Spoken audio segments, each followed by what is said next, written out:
අපි හැමෝම වාහනයක් ගත්තම බලන්නේ ඒකේ ලස්සන. එහෙමත් නැත්නම් මේකේ වේගය. හැබැයි ඔබ කවදා හරි හිතුවද මේ රෝද හතරක යෝධ යන්ත්‍රය පණ ගන්වන්න අවශ්‍ය කරන ඒ පළමු ගින්දර පොද කොහෙන්ද එන්නේ කියලා? මේක තමයි ස්පාර්ක් ප්ලග් එක. පෙනුමෙන් හරිම පුංචි වුණාට වාහනයක හදවතේ ගැස්ම තීරණය කරන්නේ මෙයා. අද අපි කතා කරමු මේ නිහඬ වීරයාගේ ඉතිහාසය සහ එහි වටිනාකම ගැන.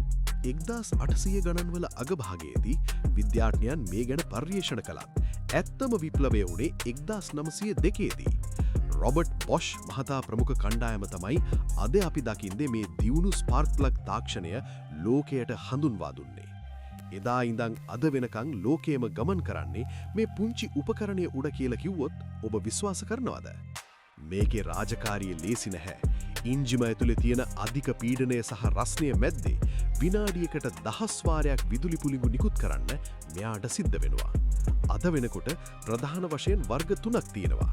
කොපර් සාමාන්‍ය භාවිතයට, ප්ලැටිනම් වැඩි කාලයක් පවතින විශ්වාසවන්ත ප්ලග් එක, ඉරිඩියම් වර්තමානයේ තියෙන දියුණුම කාර්යක්ෂම සහ බලගතුම ප්ලග් එක.